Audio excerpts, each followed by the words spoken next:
Hey guys, Tony here. Back once again. Yes, I know. I bet some of you thought you'd never see my pretty face again. But I'm back. Definitely the longest break I've taken since joining the VC over 4 years ago. Yeah, I think my last video was October. I certainly didn't mean to be gone for this long. It just sort of happened that way.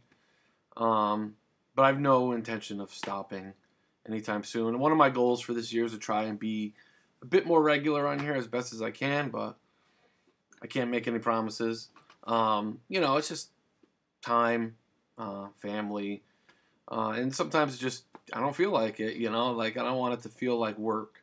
And I realize like I probably do it to myself, making 50-minute long video showing 50 records, and so with the exception of this video, I'm going to try from here on out to just show like 10 records or so. I have a nice stack here. I should probably call this not so recent vinyl finds because with a few exceptions, I've had this stuff for a while. A lot of it going back to even before my last video in October. But anyway, it's just sort of a mixed bag of just things I want to show. A lot of things. If you happen to follow me on Instagram, I've shared a lot of them there, but I still want to show them in a video, But yeah, I hope everybody out there is well. I hope everybody had a nice holiday and New Year's and all that stuff, Yeah, so I have a very overdue thank you to make, and that is to the VC's own DJ Trish. Trish, if you happen to watch this, thank you so much. Again, I apologize for taking so long and acknowledging. Very thoughtful of you, DJ Trish. Sent me some of her famous mix CDs. I know a lot of you guys know DJ Trish and know about her mixes. And yeah, these just going back so far. I mean, this is her summer mix. So yes, I am that late and I apologize. So yeah, I have Everybody Loves the Sunshine, which I believe is a Roy Ayers tune on here. Yes, and really nice mixes, and this one's Earth Beat. So I had these in my car for quite a while. I've listened to them a number of times, so thank you, Trish. I really appreciate it. Very thoughtful of you. And also I got to thank John Tamburoni. John, thank you so much. John was kind enough to think of me when he picked up the 33 1/3 edition of Tagomago, Can's Tagomago. Excuse me. Which I believe this is the first one I've ever read of this series, and there's a lot of them. I knew they existed, I just never really came across them. And lately, I mean, I haven't been to a Barnes & Noble or a bookstore in quite a while. Usually when I buy a book, it's from Amazon, But excellent book. Thank you, John. Really, I appreciate it. I know we already talked, and I'm going to get you back very soon. But yeah, excellent little read. I mean, they're short. Not what I expected. I expected as sort of, a backstory on the album. But this was written by Alan Warner, Scottish author, novelist. And it's essentially the story of him becoming a Can fan. The story of him sort of really getting into music and discovering Can. And what I liked about it was that there was a lot of things that I had in common as far as first getting into Can and just thinking how sort of strange they were. To me, they were like the most exotic band that I never would have figured that I'd become the fan that I am today. Tagomago, I believe, was the first Can album I bought. And it took a while to get into, but if you follow my videos, you know how I feel about that album. But yeah, an excellent read about him getting into Can. There's also a lot of information about Can and how later on he got to interview them. So thank you, John. Really appreciate it. Excellent little book. I might as well share another book. I've shared this on Facebook, but I want to show it here. I'm almost done with it. I'm probably a little more than 2/3 of the way through it. And when I saw this at Red Scroll, my local store, they had it. I just couldn't believe that there was a whole book written about Jackson C. Frank. So this is new. I want to say it came out in 2014. And it's written by Jim Abbott. So this is Jackson C. Frank, The Cold Hard Light of Genius. Yeah, a whole 250-page book on Jackson C. Frank. Excellent. I love it. It's really good. If you don't know Jackson C. Frank, now he's an American. He's from the Buffalo area. I could go on and on. I'll try and make this short, but folk singer. And his backstory, I mean, about as tragic a life story as you can get almost, you know? A brilliant, brilliant musician, songwriter, who in 64, 65, he left the United States. Well, I should start a little earlier than that. He was involved in a very famous school fire that took place in the 50s when he was 11 years old. As a result of this fire, a lot of safety changes were made in the schools in the United States, like sweeping changes throughout the entire country as a result of this fire. The population of the town that he lived in had exploded with the baby boomer generation, and the schools that they had weren't equipped to accommodate that many kids, so they quickly built on an annex, an all-wooden wing of the school, and they had boiler problems. There's the school's boiler had holes in it, and over time, soot and things accumulated in places where it really shouldn't have been, and the boiler finally blew, and this other stuff caught fire, and this annex was made of completely of wood, really poor design. The windows were had metal grates for the panes, you know, and it basically made it a death trap. And ironically, he was in music class in the annex at the time of the fire, and the thing just quickly went up. And I want to say about 50% of the kids in his classroom perished, and we're talking 10-year-olds and 11-year-olds. And he got out, he survived, but with horrible, horrible burns. And one of the things that was interesting about the book is that they go into detail about not only the external damage that burns like this, of this caliber. I mean, nobody expected him to survive, but not only that damage, but the internal damage that that happens, and stuff that later revealed itself later in life, you know, and I found it really interesting, the things that go wrong as a result of those kinds of burns. And one of the things that revealed itself later was mental illness. You know, I think probably witnessing this fire and his schoolmates and friends perish, you know, it's probably enough for make anybody crack. But he, as he was bedridden for a while, recovering, and he got into music and playing guitar during that time. And he, as he got older, you know, he kept playing, and he eventually went to England and recorded an album. He fell in with the folk scene in the UK, and there were some Americans there, but he also was good friends with Bert Jansch and Roy Harper. And Paul Simon happened to be over there. And it was after he recorded his first Simon and Garfunkel album. He didn't make it, that album. Their first album didn't sell well. So he went over to the UK by himself, and he met Jackson C. Frank, a fellow American, and he decided to produce an album. He was a huge influence on the UK folk scene. He dated Sandy Denny. He knew all those guys, and they all looked up to him because of his style and the fact that he wrote his own songs. And they produced this one album. It's the only album he put out, and it's absolutely brilliant. I mean, I've known about this for a few years now, and if you don't know him, check him out. Just excellent folk songs. Not really not really like protest folk songs. There's with one song that's sort of a protest thing, but really well done. The Blues Run the Game, his most famous song. And it wasn't a fluke. The thing I wanted to say is it wasn't a fluke. 10 years after this, while he didn't put out another album, he had other sessions, and he recorded some songs, and they later came out as part of a CD compilation. And one of the songs that really I've been into lately, and it's just really sort of sticking with me, it's really sad, you know, heart-wrenching song that he wrote about his girlfriend who died in the fire. She was 11 years old. It's called Marlene. And it's on YouTube. I highly recommend checking it out. I mean, not only is it just in a really, heart-wrenching sort of song, but it's also really well done. And it just shows that, you know, this guy just wasn't a fluke. Like, he spent his later life in and out of institutions, living on the streets, and he died unknown and penniless, you know. And the author of the book actually happened to be a record collector. Sorry, I'm taking so long with this. Happened to be a record collector, and he kept coming across the name Jackson C. Frank, and he just looked into it and decided he wanted to try and find him. So he went to Massachusetts, I believe he was at the time, anyway, and couldn't find him. long story short, he eventually found him and became his sort of caregiver and executor of his estate after he died. But yeah, his caregiver during the last part of his life. Jackson C. Frank died in 1999. But a real tragic story and a brilliant songwriter. Excellent book, but I spent enough time on that. Anyway, moving on. I'm going to try and make this as quick as I can. But I'm going to start with some classics.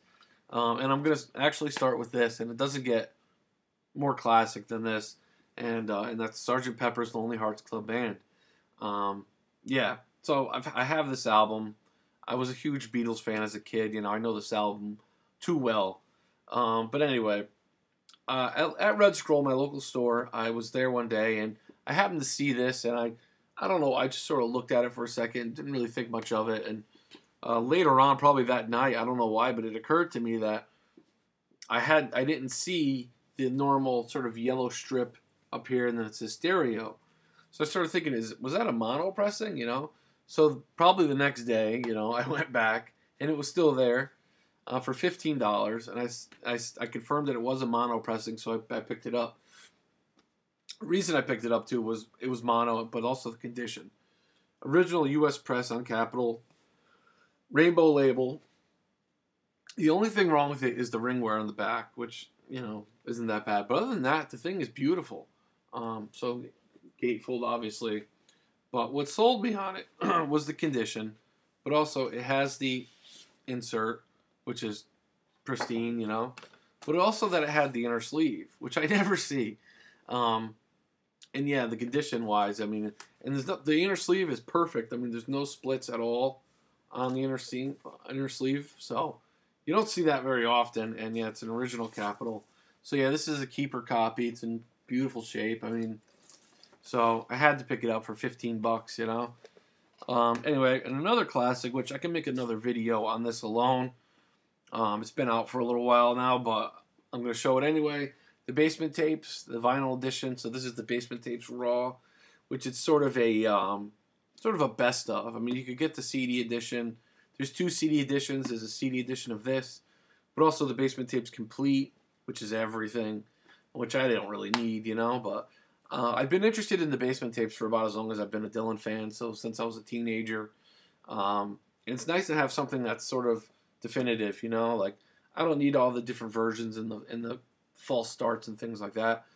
This is really nice, really well done. 3 LP box with a really nice book as well. Great liner notes, and the Basement Tapes. I have a copy of The Great White Wonder, which is the first real bootleg album ever. A real nice copy of that, and I have the first edition of the Basement Tapes. Came out in the mid '70s or whenever it was. So it's nice to have sort of the real thing, and it's a classic. I love the backstory, the history of this, like how Dylan never intended for these songs to come out. They were demos. He had stopped touring, and as a way to make money, he was going to record songs for demos for other artists to record, and they leaked, of course, and he sort of inadvertently changed the course of pop music at the time, not even meaning to, by that Great White Wonder, how that came out, and it contained some of these, so anyway, yeah, really nice set, part of the bootleg series, the Basement Tapes. And another one, I've never made any secret of the fact that I'm a huge fan of Nirvana, and this is an unofficial release. Feels like the first time. So what sold me on this is a friend of mine a little earlier in the year, gave me a CD burn of Nirvana. He's a huge Nirvana fan, of the MTV Live and Loud show, which I was familiar with but never really listened to closely. Like I watched it on television, probably like most of you did.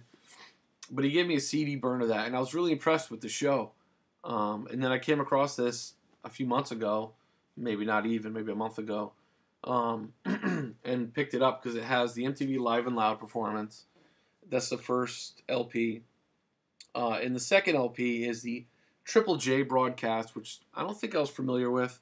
I've heard many Nirvana shows, many bootlegs, but if I'd heard it before, I wasn't sure about it. But it also has all of their appearances, both of their appearances on Saturday Night Live. So yeah, Nirvana feels like the first time. What's to say? Excuse me. I picked this up, and while it's not a first pressing, the only thing I had was a more recent reissue, and I saw this. It was $20. I just couldn't leave it. It's the second pressing of Safe as Milk, Captain Beefheart, and it's a promotional copy of it. So I would love an original of this. I just, never see it. But also, it doesn't have the original mix, which I would like, but still, as a replacement for the reissue, beautiful copy of it. The second pressing from 1970, and a promotional copy on Buddha Records. So yeah, it's a classic. What can you say? Captain Beefheart. So yeah, cool stuff. And like many of you, I picked this up pretty much the day it came out, and I figured I would just show it real quick. I know a lot of people have mixed feelings about this album. I like it quite a bit. But that's Flying Lotus, You're Dead, Steven Ellison. He's really sort of embracing his jazz sort of roots, if you will. Like, he was the nephew of Alice Coltrane, It features Herbie Hancock. So what I consider this to be is a modern fusion album. It's very jazzy, probably his most jazzy release. But also a nice mix of course, electronics, hip-hop, But really, to me, it's like a modern fusion record, So I personally like this quite a bit. Fantastic artwork. I do have the same complaint that everybody else does, and that it's 38 minutes long, and it's on 2 LPs. It's not 45 RPM. Could have easily fit on 1 LP. I don't really understand if there's some concept behind that. I don't really know. One of the LPs is, just has a really small band of music, and otherwise it's blank. So, I don't know. Make of that what you will. Glad to have it, though. Great album. And also, I figured I'd show this. Andy Stott. Jesus. Faith in Strangers. Jesus. Electronic producer. This one's it's not quite... I really liked Luxury Problems. To me, this isn't quite on that level, but it's still really good. It's different. It's sort of dirtier, dubbier, bass-heavy electronic. But I still really like it quite a bit. Of course, on Modern Love, Andy Stott, Faith in Strangers. Love the artwork, too, But excellent stuff. Here's a band that I was familiar with just a little bit. Like, I checked them out. And I came across this, and I'm like, all right, I'll check it out for $15. That is the Allah-Las. So what this is it's pretty much a modern day 60s record. Could it have come out in the 60s? Maybe. So take, British Invasion, surf rock, sunshine pop, and blend them together, and essentially that. It really has a true 60s sound. I believe this is their second LP. The Allah-Las, they're an American band, I believe. But it's good, it's a good record. Very sort of sunshine pop, modern psych album. Does this have a Worship the Sun? That's the title. I've had this for a while now, so. But yeah, enjoy it. Nathan, if you watch this, if you don't know about this album, you would like it quite a bit. And any other fans of 60s psych rock. Excuse me. Now, this here is probably one of my favorite albums from this last year. I don't believe I've seen anybody else show it. Maybe somebody has, I don't know. But I sort of took a chance on it. Excuse me.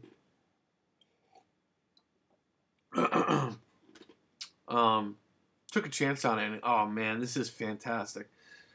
For fans of, funk, Latin, Afro, funk, that's what this is. It's a new album by a new band. This is their debut album. Jungle Fire, and the name of the album is Tropico. So they're a Los Angeles band. Sorry for the lighting window here. Los Angeles band, 15-piece funk album, instrumental, and it is just a blend of Latin and jazz funk. Afro funk, just killer, absolutely killer. Check out the title track. Check out Firewalker. But yeah, this is the first pressing. I believe they're going to come out with a second pressing. This is getting pretty hard to find, I think, so. But, yeah, highly, highly recommended. Jungle Fire, Tropicoso. Great record. Here's a reissue of a private press album. Came out on Strawberry Rain. It's French private press, electronic, progressive electronic. Could probably work as like a horror soundtrack type thing, but it's really good. It's lo-fi, but it's still excellent. Probably took a couple listens for me to be like, oh man, this is fantastic. But that is Vista. So they were a duo. They recorded this at home. And the name of the album is Visions of Soldal Yi. Yeah, Visions of Soldal Yi. And they were a duo. One of the members has since passed away. The other one is still around. He wrote some liner notes. So this originally came out in 1976. They only put out like 100 of them back in the day. And this was reissued. Its first reissue on vinyl. I think they only did about 200, maybe 250, somewhere in that area. But yeah, on Strawberry Rain, they stayed true to the original in that they sort of pasted this on in the back here. But it's fantastic. Again, lo-fi, progressive electronic, very melodic still, very sort of eerie at times. Yeah, Vista, Visions of Soldal Yi. So yeah, Vista. This past year, really got into a huge Thelonious Monk kick. Absolutely love him. What a great player. I mean, he's an interesting piano player. Very, it's always said he's, a very syncopated piano player. A real character, had a lot of style. I picked up a number of Monk records, and this is one of them. It's actually a Japanese press on Milestone, Riverside Milestone. And that is Thelonious Monk plays Duke Ellington. So yeah, trio, piano, of course, and bass and drums.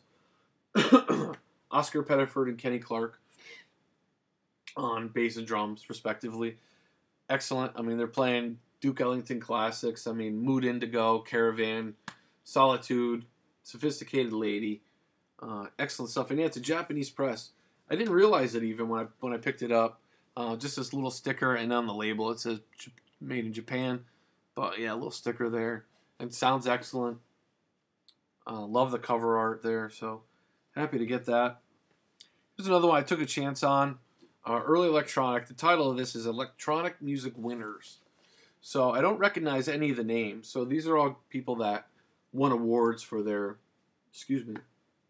electronic compositions back in the 70s, 76.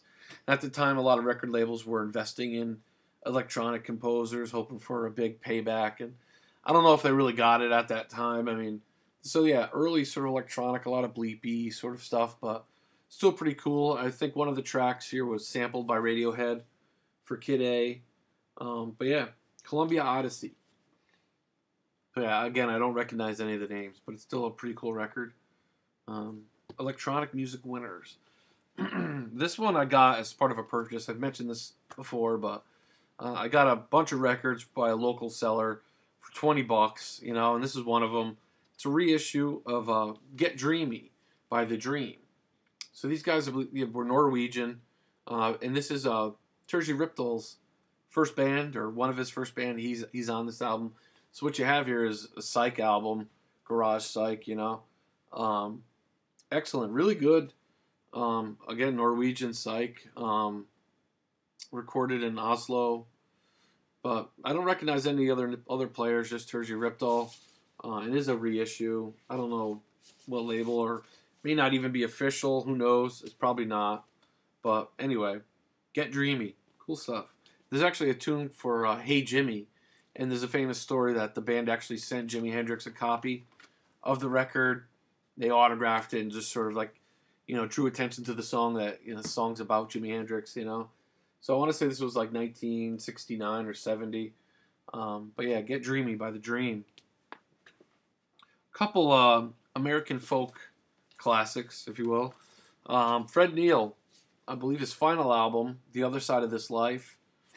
Fred Neil, of course, probably best known for writing the song Everybody's Talking.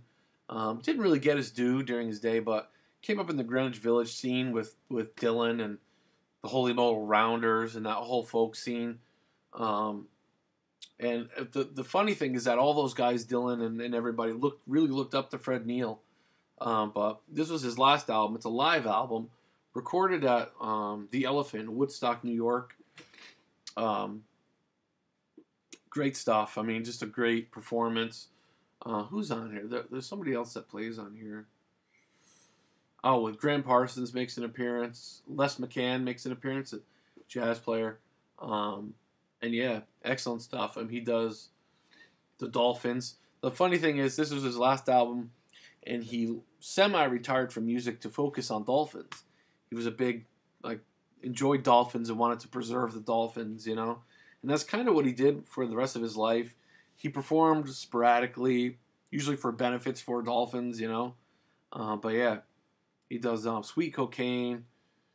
Does he do Everybody's Talking?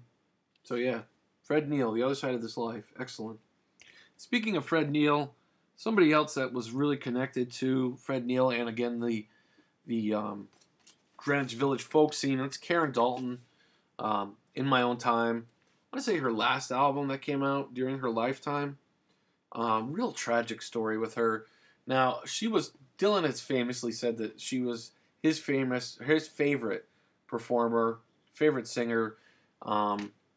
Really compared to Billie Holiday, her voice. But an amazing guitar player and singer. She's part Cherokee. She has the voice to her voice is really I don't know, she seems older, more world weary, if you will, for her age at this time, This was recorded again in Woodstock, New York. I want to say Fred Neil actually wrote. She was connected to Fred Neil. I don't know if they dated or what, but I believe he wrote the liner notes to this album. It came out. Her albums are hard to find originals. This is the Light in the Attic reissue. But yeah, she died. Again, another one who died sort of, sad, penniless. And I want to say she died of AIDS. People thought she lived on the streets of New York and died, just living homeless. But I think it was confirmed that Peter Walker, the folk guitarist, actually took care of her while she was sick and dying. So anyway, Karen Dalton, In My Own Time, excellent stuff. Boy, a lot of downer things in this video, huh? Moving on. Yeah, a very underrated, I think, British Invasion psych album. But that is Eric Burton and the Animals, The Twain Shall Meet. So I want to say this was probably 1968. I think after the original Animals had broken up. So yeah, The Twain Shall Meet famously has the song Monterey, which is about the Monterey Pop Festival. But all in, just a really interesting British psych album, Produced by Tom Wilson. This is an original on MGM Records. And I really liked it. I've actually looked for this for quite a while. Finally found a nice copy of it. So, yeah, Eric Burton, The Animals. So, I don't think I ever talked about it, but a little over a year ago, locally, there was a show, Goblin, played in a church on the New Haven Green, New Haven, Connecticut. I live in Connecticut. Anyway, they played in a church on the Green, and I went to it. The band Zombie opened up, and it was a fantastic show. So right around that time, too, I was on a bit of a Goblin kick, and I picked up a few of the reissues. So Goblin, Suspiria, classic, soundtrack to the film, which I also watched around this time. Classic sort of psychedelic horror film about a ballet school. But yeah, excellent. Really, so yeah, this is, of course, dark, synthy, prog, jazzy at times, The synth and the percussion are what really stand out on here, of course, but really nice reissue. Yeah, Goblin, Suspiria.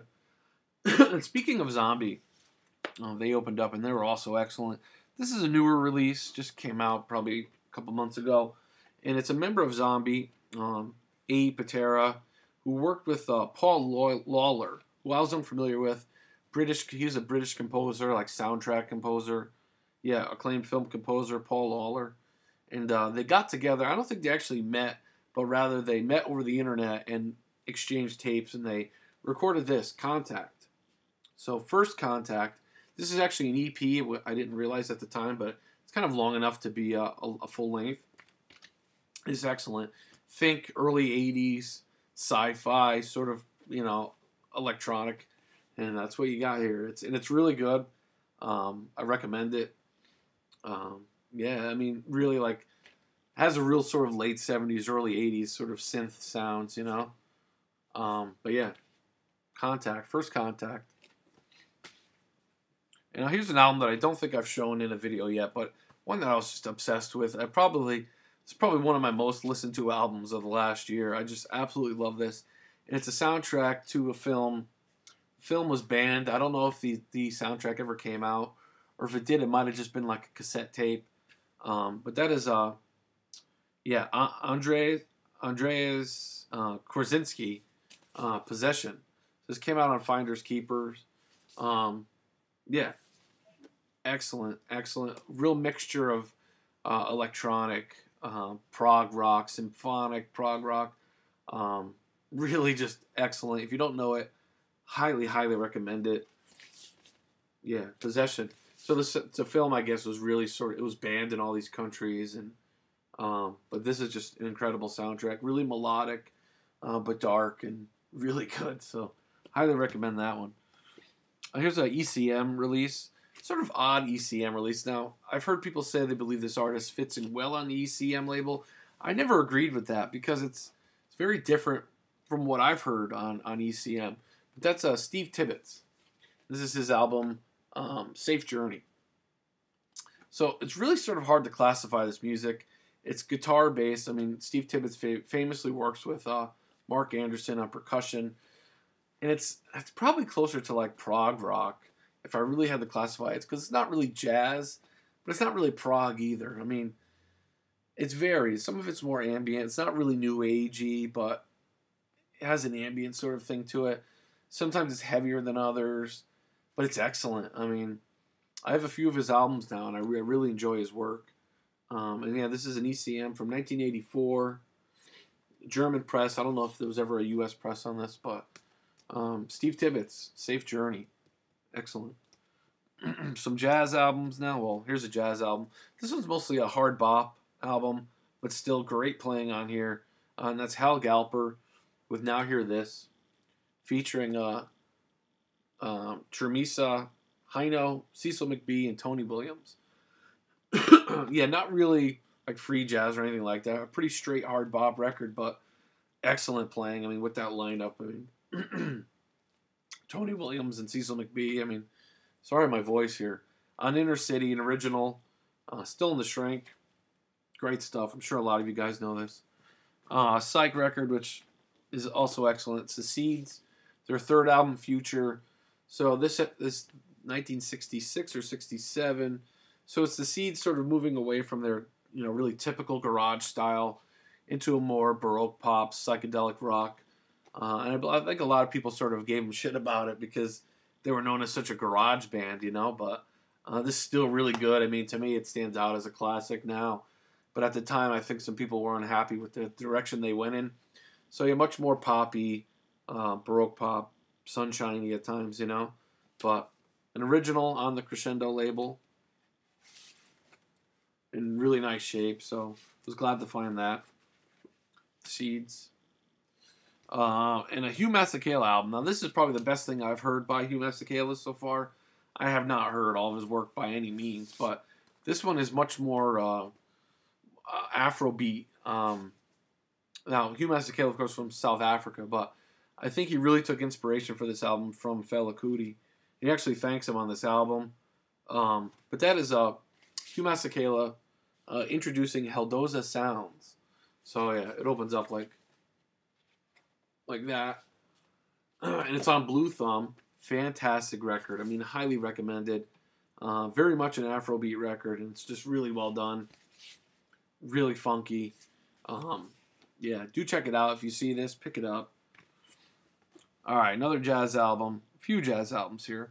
Again, all these I've had for a while. I bought this probably over the summer at a record show. It was still sealed. But that's John Chakai with Tribal Ghost. Now, John Chakai, of course, very well known, free jazz innovator. Played on Ascension, I believe, but he was also on a number of free jazz sessions. He's a really well known guy if you're into free jazz. But a lot was made of in the liner notes of the fact that he never played as a leader. He never had like a stand in a New York City club, even though he was really involved in the New York free jazz scene. Now this was his first stand at a New York club, and now I believe it was at Birdland. Yeah, and it was in 2007. I want to say this was his last release while he was still alive. Fantastic. Really sort of, I mean, for the most part, it's a free jazz album, but some of it's more hypnotic and some of it's more chaotic at times, but just great playing all around. Really great guitar playing by Garrison Fewell, but also features Charlie Colase, Cecil McBee, and Billy Hart. Highly recommended. If you see a copy of this, pick it up. Tribal Ghost, John Chakai.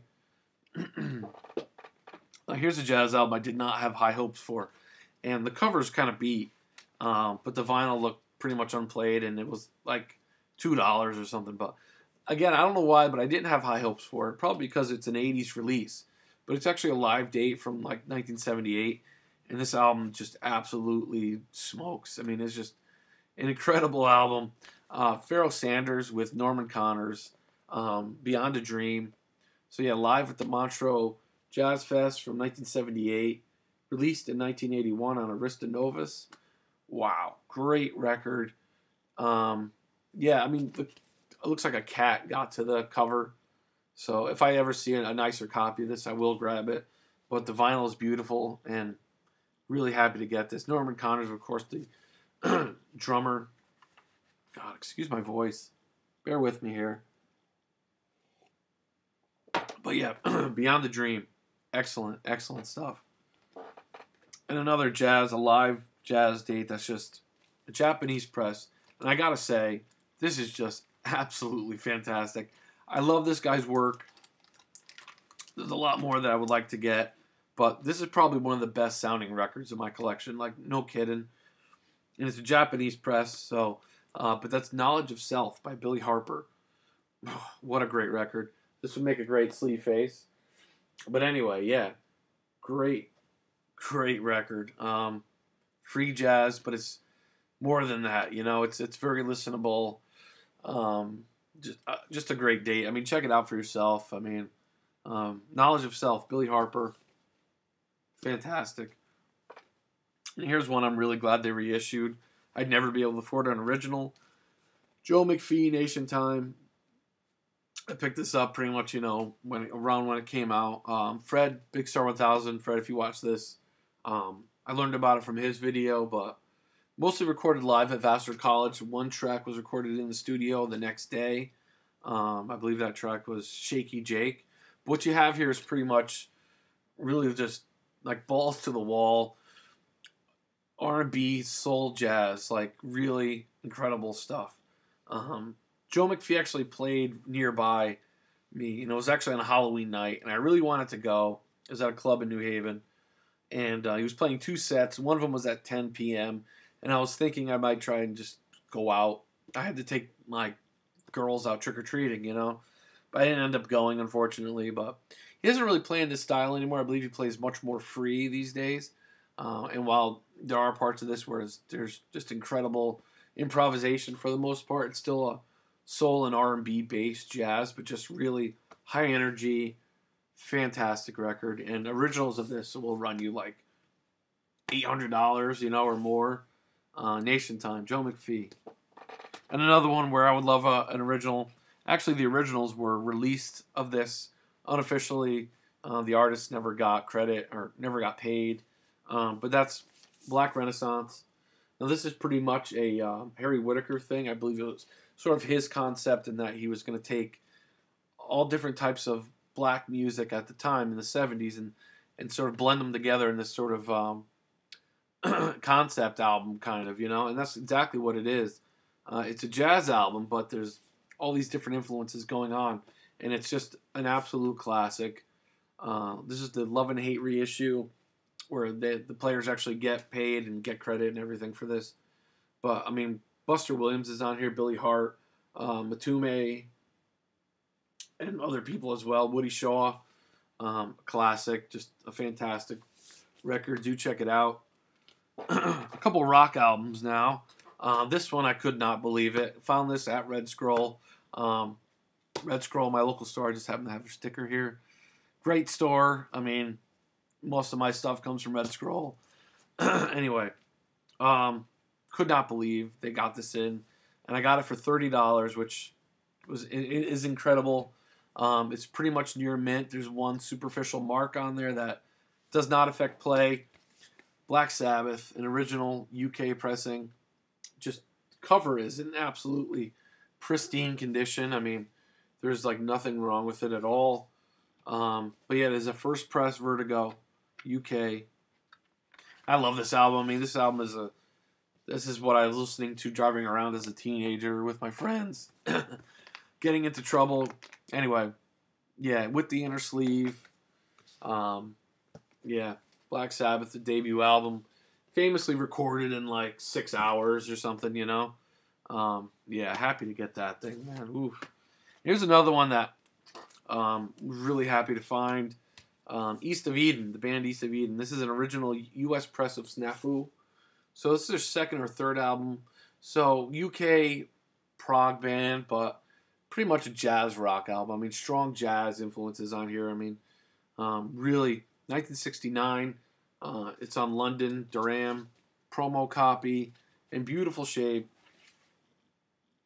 And one of the coolest things they do, You Better Get It in Your Soul, the Mingus track. But overall, an excellent album. Highly recommended. Yeah. East of Eden. Here's a private press rock album, an original. Again, scored at Red Scroll. I found it and I had them put on hold, and it was on hold for a while. And I can't believe I left it on hold that long because it's fantastic. This is a band from, I want to say, yeah, from Virginia Beach. The band's called Mason, and the album's called Harbor. Now, what you have here is sort of heavy psych, early prog album, a three-piece, but they all play different instruments. One player plays sax and flute, but also plays either guitar or bass as well. But this is fantastic. Now, this is an original, came out early 70s. Forget the year, 71. Now, also in 71, there was another edition of this, which was put out. They probably sold it at gigs or something, but it doesn't have this print on here. Rather, it's like pasted on. But this also came out in 71 and is considered an original. But yeah, fantastic. It's been, I think, a Karma actually reissued this. But yeah, this is an original pressing it on the 11th Hour label. Came from Mystery Train. Mike, if you see this, I'm sure you will. This came from Mystery Train at some point. But anyway, great stuff, really. Again, heavy psych. But it's easy to say like Deep Purple and that there's keyboards, sort of keyboard heavy, but to me it's even better than that. Excellent stuff. Moving on to some sort of avant prog art rock, and that is Cambwell Now, the Ghost Trade. Their only full-length album. Now this is after This Heat broke up. Charles Hayward, this I believe was his first project right after This Heat. And yeah, Ghost Trade. So if you know This Heat, this is probably, it's still along those lines, but there's maybe a bit more structure to the songs, maybe a little bit easier to take, like listening to, you know. But yeah, it's excellent. Cambwell Now, the Ghost Trade. Speaking of This Heat, this one I bought with this one back in July. So I've wanted this for a long time. I got their first album at a record show for $10. I paid a little bit more for this, but it was still a very fair price. Deceit by This Heat, their second album, second and final album. Now, of course, this is always gets lumped into the post-punk genre. And while it has some things in common, I would say more it's sort of art rock, you know. Not quite post-punk, but really avant-garde art rock. And it's fantastic. Really happy to finally get this. A really nice copy of it as well. So there was a seller that I found on Discogs that I bought a number of things from, and he didn't have this posted, but he said he was in the middle of posting his collection. I just asked him, I said, "Do you have Deceit?" He's like, "Yeah, I do." So he sold it to me for a very fair price, and happy to get it in beautiful shape. Yeah, an original UK on Rough Trade. Moving on, I'm just going to show these last. End with 3 jazz albums here. This is very long. But speaking, I mentioned Mtume before. Cycle and Rebirth. Oh, fantastic album. Again, I mean, look at that lineup. I won't read all the names, but you can see An original on 3rd Street Records. Beautiful shape. And again, it's a very spiritual, soulful jazz album. Free jazz at times, but mostly very spiritual jazz. And really happy to have this. I've had this for a while as well. All these next 3 I've had them for back before my last video. But anyway, fantastic and beautiful shape. Moving on, here's another long-time want that I finally got a while ago. An original German press, Marvin Brown, in Sommerhausen. German pressing, so of a live date, of course, in Germany. So Marvin Brown, of course, the free jazz saxophonist. And while his music is usually not so abrasive or aggressive like a lot of free jazz, this is probably his most abrasive, maybe. But still, compared to a lot of stuff, very easy to listen to, relatively. But it is still very spatial and out there as well. But yeah, I'm really happy to get this in beautiful shape. An original black label on a Klang label. I won't open it up, but take my word.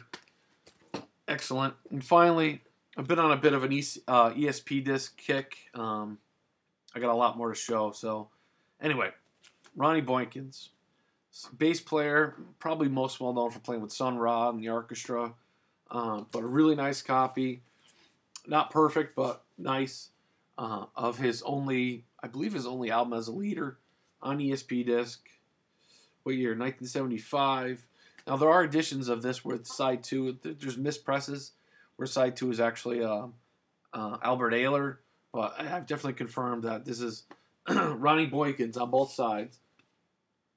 See a little bit of wear on the cover. The vinyl's really nice on ESP-Disk. I believe there was only, unlike a lot of ESP-Disks, I believe there was only 1 pressing of this. So, fantastic. Kind of along the lines of Sun Ra. Like Sun Ra's more, I don't know, more groove-oriented stuff for the most part. But, fantastic. Really happy to have this. And that's what I got to show for you guys. Sorry, I'm a bit out of practice. Excuse the length in my voice. Anyway, I promise to be back soon with a much shorter video. I'm going to try and keep it to 10 records only. If you hung in there, I appreciate it. And leave me comments. Thanks.